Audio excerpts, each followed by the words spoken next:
Metode tarik. Bagaimana gaya tarik? Biasa ada kesunahan kalau Pak Supartikno sebagai dokter kita. Kesunahan adalah menyentuh bagian punggung, si punggung daripada hewan tersebut. Ternyata di situ ada sebuah tekanan ketika kita sentuh, ada hormon yang membuat dia menjadi senang. Ada hormon yang membuat, kalau bahasa kita hormon endokrin ya, kalau rasa nyaman. Itu ternyata di situ para dokter meneliti ada hormon yang ditekan, yaitu hormon merasa dia nyaman. Nah, kemudian kita mau space-nya tarik. Nah, untuk space tarik, utamakan kita udah tahu nih diameter daripada lingkar leher itu sekian, maka kita gunakan ini udah speknya udah sesuai. Nah, terus untuk gaya tarik, utamakan kita masuk dulu Pak, seperti orang mengangkat tuh. Taruhlah kita begini. Nah, jangan kalau nyembeli tarik tapi posisinya di sini, nggak akan habis. Tapi dia harus masuk. Nah, tuh. Nah, sampai dia bunyi. Dan ketika dia mau kita tarik, udah kita tekan. Ketika kita tekan, Bismillah Allahu Akbar. Habis Pak. Kan saya tulis tuh Pak. Ini otot atas alteri. Gitu. Jadi kita misalnya gini, kita masuk tekan, panel itu sudah baca, ya kan? Pulan bin pulan, kita tinggal menambahkan saja Bismillahirrahmanirrahim. Udah habis. Selesai. Itu pakai powernya adanya dengan menggunakan bagian-bagian kita dan punggung kita. Bismillahirrahmanirrahim, masuk.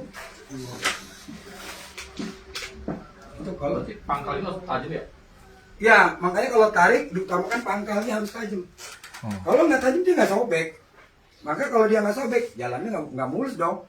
Bahkan belum nyampe kalau misalnya dari kalau kita pakai tarik di sini Pak, ketika dia Bismillah Allahu Akbar, kalau pisau masih panjang dapat, tapi kalau nggak posisi kita udah nggak enak. Belum nanti ditahan sama teman-teman kita di belakang nih, yang pengen buru-buru tim hore. Jadi Bismillahirrahmanirrahim. Jadi kita ini gelambir yang panjang cukup kita, kalau misalnya hewannya misalnya gelambirnya panjang, kita cukup lipat di sini. Ini kita raba dulu, mana jakun ya? Kalau yang udah profesional tahu ini jakun. Dan ternyata jakun itu menentukan cepat mati tidaknya hewan. Kalau kita menyayatnya di atas jakun, pasti matinya lama. Karena yang terputus bukan urat yang kita mau, tapi urat leher, urat lidah. Maka harus dibawa jakun. Maka untuk sapi rumusnya 5 jari. Seandainya ini kuping, kita cukup mal begini. Berarti udah 5 jari kan, itu malnya. Nah, untuk mal ini kita jangan ngambil di tangan ini, khawatir tangan kita kesayat. Dan para akademis kedokteran dia akan milih. Ada yang namanya kalau di kerongkongan itu selang. Ring 1, ring 2. Ring 1, ring 2 lebih bagus di antara ring 1, ring 2. Itu pasti matinya cepat. Karena apa kata Nabi? Sembelih hewan dengan secepat-cepatnya, supaya cepat matinya. Dan dia tidak merasakan sakit perut yang lama. Makanya ada ring, dia ambil tengah-tengah. Nah, kalau dia di RPH Malang, namanya dia gang sapi, pengen motongnya jauhan dong. Supaya apa? Kalau dapat kepala, dagingnya lebih banyak. Tapi matinya lama. Atau mungkin ada yang sticking, matinya ditusuk jantungnya. Itu tidak, thoraxing itu tidak aksan, akan malah menghasilkan sembelihan yang kurang sempurna. Atau mungkin begini, kita sebagai juru sembelih, yang penting jangan sampai kita membahayakan diri kan, enak begini apa enak begini. Jadi jangan juga ngarep sunahnya, kecuali wudhu saya terima. Misalnya, tapi kalau yang begini khawatir kalau pisaunya lolos kena waduh paha. maka diperlukannya kita apron. Kalau apron yang kena apron, gitu kan? Maka jangan mentang-mentang udah kiai udah sepuh pakai sarung. Astagfirullah. Jadi sarungnya sobek. Kalau dalamnya nggak ada celana. Dia lebih pakai lagi. Karena dia jadi bukannya bener jadi malu. Kiai udah darah-darah oh pakai himen. Tapi kalau pakai apron, darahnya kan ke apron. Jadi APD itu penting sekali. Nah, oke, tadi setelah kita menyembelih, yang penting kita harus punya teman yang sama-sama sepaham. Ente siap ya, jangan belum saya sembelih ente lepas, pasti leher akan bahaya. Pokoknya saya punya, kamu tahan sampai saya bilang nyatakan selesai, kamu baru lepas. Itu teman. Komando. Iya, jadi seorang juru sembelih itu ada leader, menguasai. Ente jangan ikutan, ente bikin rese. Daripada nanti berantakan, ternyata baru ngomong itu kaki udah nendang dia kan? Iya, betul. Nanti, karena kan kita tahu batasan-batasan keselamatan orang. Penting sekali. Jadi dengan menyembelih dengan benar, maka kita pengen menyembelih dengan secepat-cepatnya. Nah setelah disembelih, juru sembelih yang ahsan harus menunggu sampai mati. Kalau kita tinggal, balik, kok kepalanya hilang? Kalau saya nyatain mati, kepalanya hilang. Bagaimana akan mempengaruhi rasa daging? Percaya saya. Kenapa? Ternyata si sapi itu dia punya fon di bagian kepala. Ini akademis. Yaitu fon itu adalah batang otak. Tugas batang otak adalah bekerja sama dengan jantung. Jantung diperintah sama fon untuk ngompak, keluarin darah. Ngompak, karena ada yang perintah. Sehingga darah akan terluar sampai tuntas. Hasilnya daging tidak terkontaminasi dengan darah. Artinya apa? Pori-pori sudah bersih, nggak ada darah di dalam daging. Keluar semua. Nah, karena ponnya leher belum dipotong, itu kepala belum dipisah. Tapi kalau kepala dipisah, si jantung bekerja sendirian, nggak ada yang merintah, serah-serah aja mau keluar mau nggak. Akhirnya darah mengendap di dalam daging. Bapak dibilang hebat sembelihnya, yang satu kepala udah hilang. Tapi hasilnya apa? Bapak itu jelek, potongnya pak dagingnya bau perengus. Bapak kambing bau perengus. Segala macam ya kan, karena kita nggak nungguin status kematian adalah tugas kita. Tunggu sebentar. Terus berapa sih durasi waktu menentukan sapi itu mati? Di dalam kegiatan saya ada yang 6 menit, ada yang sampai 7 menit.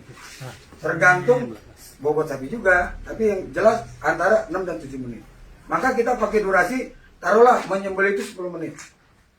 Kita cukup dong, beli selesai ya doa Allahumma rabbana taqabbal minna gitu bagus dong. Kita doain yang mudah-mudahan tahun depan sapinya tambah gede gitu kan, lumayan juga, bukan tambah kecil kan gitu.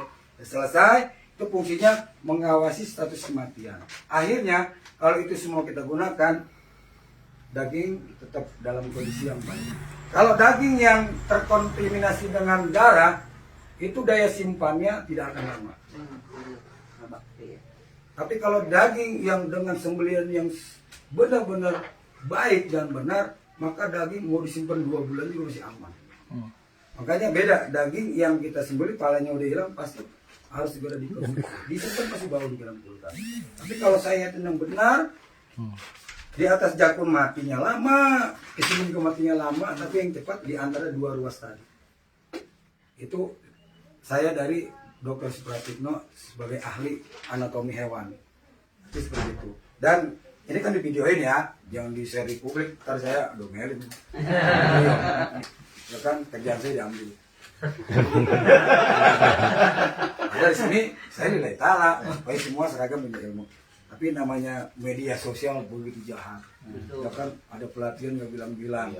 Itu aja ya saya. Intinya di sini saya mudah-mudahan Bapak dapat memahami dengan fungsi-fungsinya, bahwa menyembelih itu ternyata harus belajar, bukan cuma ngeliat, kita praktek. Kita harus tahu yang kita sembelih ini leher, isi leher itu apa. Sampai ditanya dagang isi leher apa, pokoknya itu saya potong. Sampai organnya nggak tahu, mana almari, kulkum, dia nggak tahu. Mana arteri, fungsi arteri itu kan ada 2 nih ya, yang satu ke jantung, yang satu ke otak. Nah, terus di bawah ini ada fon obligata. Jadi dia fungsinya, makanya kalau ini yang di sini terputus, udah nggak ada yang merintah. Ada sensor di sini. Karena semua sensor tuh ada di batang otak. Maka orang kalau jatuh batang otak geledak. Mati. Misalnya orang-orang kalau yang geledak gitu kan, karena dia sininya ada batang otak. Saya rasa itu aja teknik dari saya tentang menyayat dengan gaya tarik ya.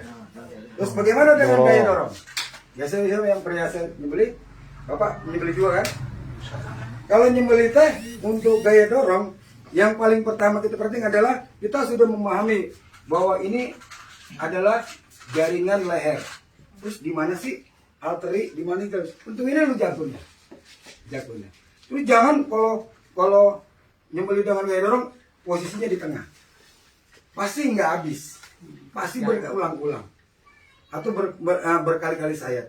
Tapi utamakan dari ujung. Kalau ujung jelas. Ini paling bahaya kan gaya dorong itu kan gini. Maka usahakan ini malnya begini megang. Jadi kalau mau dorong begini, ininya harus pakai sarung pengaman. Jangan mentang udah biasa. Kalau ini kepleset, habis tangan kita.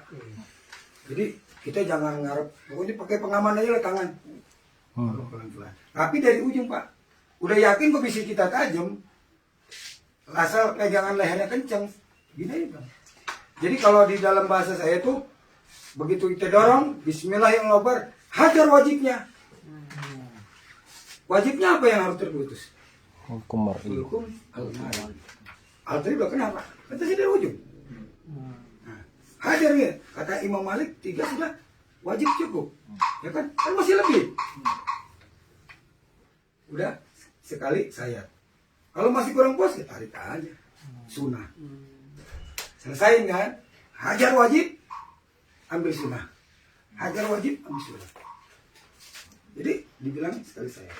Tapi ya kita mohon kepada Allah sebelum menyembelih jangan ujub dan takabur. Bahwa ya apes kan ada di mana-mana. Tapi kita sudah pakai APD, insya Allah kita selamatkan dengan menggunakan APD, sarung tangan anti sayat. Mungkin orang di awal Jadi ikhtiar terbaik dulu ya. iya, jangan wih robot mau keluar. Emang itu artinya SOP kita. Kita udah main benda tajam. Terus kita berlawanan bukan artinya kita menangguli hewan yang kita sembelih. Mohon perlindungan sama Allah. Ini hewan adalah hewan ibadah, bukan hewan sekedar dimakan. Dan sembelih kurban itu bukan ngarep daging, tapi ibadah. Itu aja. Mudah kita hajar. Jadi kalau untuk dorong Bismillahirrahmanirrahim, Allahu Akbar, hajar wajibnya, ambil sunnah. Jadi incarnya seperti itu. Nah, pokoknya di bawah jakun Pak ya. Kita perisi dulu 5 jari ini jakun. Pasti mati cepat. Dan kalau melihat darahnya memuncar kan deras, itu berarti benar-benar potongan. Sampai 6 menit kemudian darahnya keluar.